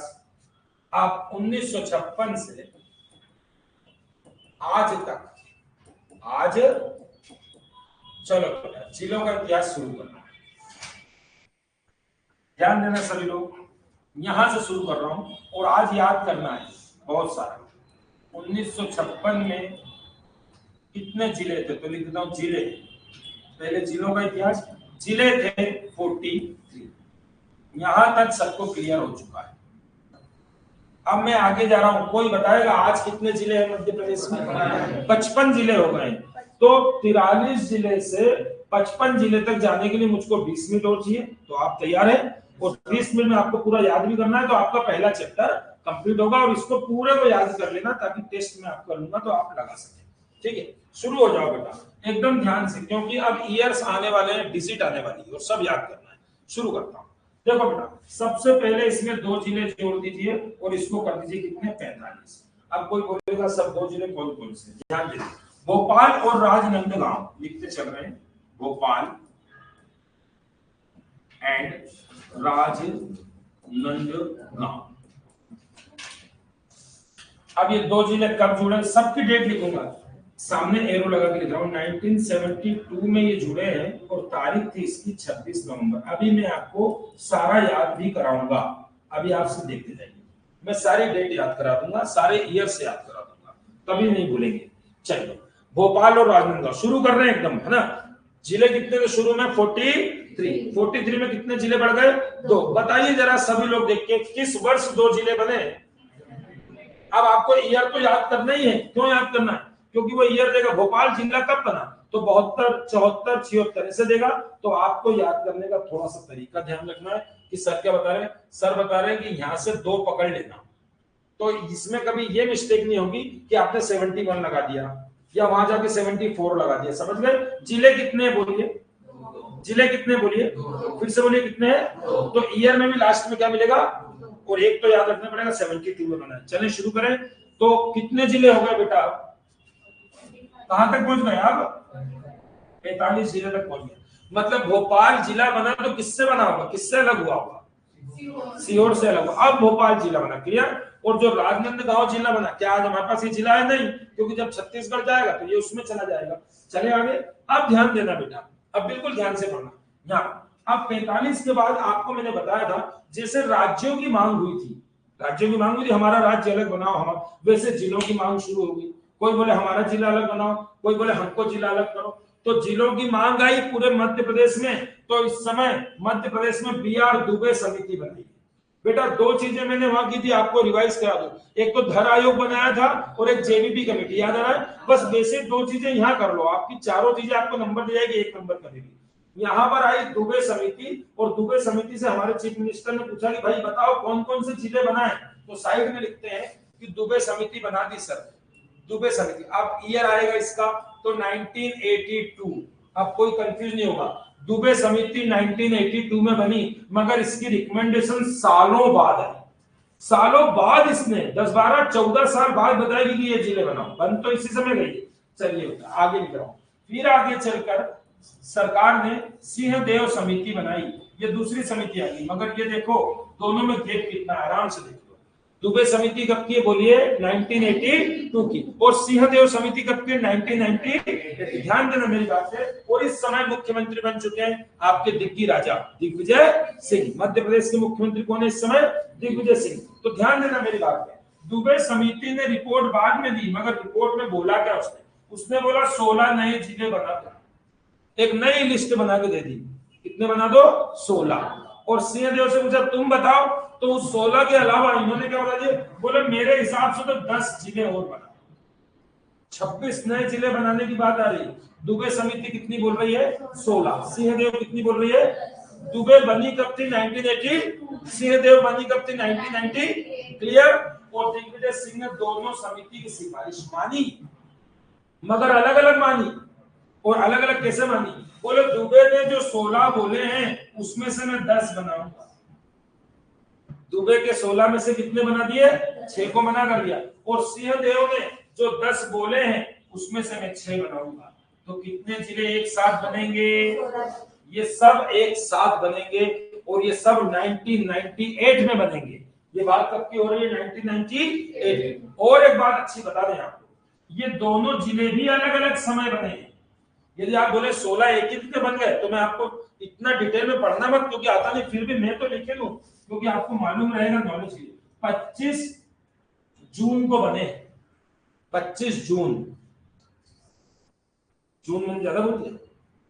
जनवरी, फरवरी, मार्च, अप्रैल, मई, 25 मई, 5वां महीना ना, मैंने डिजिट से याद करा। ये 30 जून, ये डेट भी डाली मैंने दोनों, हालांकि डेट इंपॉर्टेंट नहीं है। चले आगे। कितने जिले बना दो? बोल दीजिए 16। तो मैं बना रहा हूं, सभी लोग बोर्ड पे लिख लीजिए। 16 जिले सर ने जोड़ दिए। और ये कब जोड़े बताइए? 1998 में। आप जिले बढ़कर कितने हो गए? 60। मध्य प्रदेश में कितने जिले बन गए? 60। इसको हटा दो यदि याद हो गया हो तो। सिंहदेव, क्योंकि अभी चलो यहां से अगली स्लाइड ला रहा हूं, ठीक है?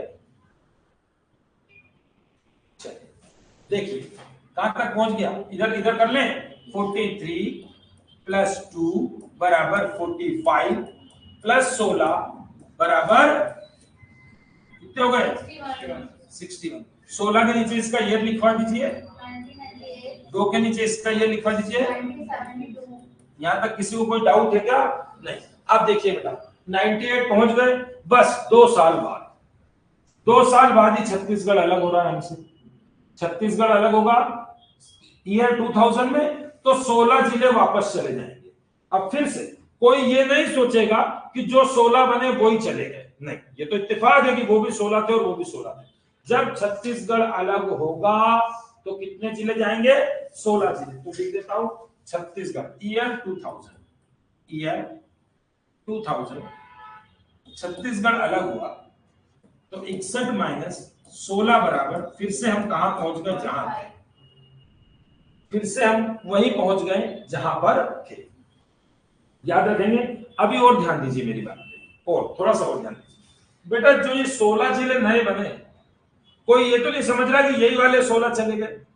आप नहीं समझ रहे ना, तो आप और अच्छे से सीखिए। ये 16 में से 9 चले गए। फिर से बात कर रहा हूं कि जो 16 उस समय बने थे उसमें से कितने चले गए? 9। मतलब इन 16 में, 98 वाले 16 में आज भी 7 जिले आपके पास हैं। क्लियर हो रहा है कुछ? उस 16 में से 9 चले गए, 7 अभी मैं 7 भी लिखूंगा। क्यों? क्योंकि अभी मैं आपसे पूछूंगा जब 98 में 16 जिले जोड़े, उनमें से 7 कौन से जो आज भी है। तो आपको मालूम होना चाहिए कि सर होशंगाबाद से हरदा बना है, ठीक है ना। आपको मालूम होना चाहिए कि सर खरगोन से बड़वानी बना है उसी समय, सर शहडोल से उमरिया बना है उसी समय, सर जबलपुर को काट के कटनी बनाया गया था उसी समय। तो अभी मैं 7 जिले अलग से लिखूंगा। यहाँ पर लिख देता हूँ इन 16 में से 7 अभी भी है, बाकी 9 तो चले गए, अभी भी है। और ये लिख दिया 1 2 3 4 5 6 7, 7 जिले ये लिख दूंगा। अभी हम इसको आगे बढ़ाएंगे। चलिए अब आ जाइए बेटा। ईयर 2000 में छत्तीसगढ़ अलग हुआ, 16 जिले वापस चले गए और 45 जिले बचे। 45 के आगे का इतिहास देखिए। 45 जिले में प्लस 3 जिले बराबर 48। फिर 45 में 3 एक साथ बने, 3 जिले एक साथ बने। सभी लोग ध्यान से, आप एकदम नया नया आएगा तो आपको याद करना पड़ेगा और तारीख भी आएगी। 3 जिले कौन से थे? पहले तो देखिए 3 जिले थे BAA। एक का नाम है बुरहानपुर, दूसरे का नाम है अनूपपुर और तीसरे का नाम है अशोकनगर। अभी कल से नक्शा आ जाएगा, थोड़ी देर बाद नक्शा आएगा, नक्शे पे सिखाएंगे, ठीक है ना। पहले तो अभी याद कर लीजिए बुरहानपुर अनूपपुर, 2 पूरे इसमें, बुरहानपुर अनूपपुर, बुरहानपुर अनूपपुर, बुरहानपुर और एक अशोकनगर। तो पहले तो लिख लेते हैं इसको, ठीक है ना। ये लिख दिया बुरहानपुर अनूपपुर और अशोक। कोई बताए? आप नक्शा ले लें। चलो नक्शा ले लें, 5 मिनट लगेगा, तो फिर नक्शे भी नहीं करेंगे तो गड़बड़ हो जाएगा। वैसे कल से नक्शा ले ही रहा हूं पूरा, कल से पूरा नक्शा ही नक्शा चलेगा दिन भर। आ जाओ जरा मैं दिखा दूं ये सारे जिले, बोर्ड पे देख लो तो जल्दी याद होगा। ध्यान से देखना बेटा। ये पुराना है, पुराना ले लिया ना। ये तो वो हो गया बहुत पुराना वाला, छत्तीसगढ़ साथ में था ना। जब नया नक्शा बिल्कुल नया 55 जिले वाला मैप ले लेते हैं। ये रहा। चलिए आ जाओ बेटा, बोर्ड पे आ जाओ। देख लेना भाई, जो पहली बार पढ़ रहा हूं ये सारे जिले में आपको कल की क्लास में याद करा दूंगा। कल आपको पूरे 55 जिले दिखने लगेंगे। आंख बंद करेंगे और पूरे 55 देखेंगे। अभी आंख बंद करके देखेंगे काला काला दिखेगा, ठीक है ना। तो कल आप देखेंगे तो आपको 55 जिले। आ जाओ अभी तो सिर्फ एक जिला देख लेते हैं, बुरहानपुर। क्या दिख रहा है सबको ये?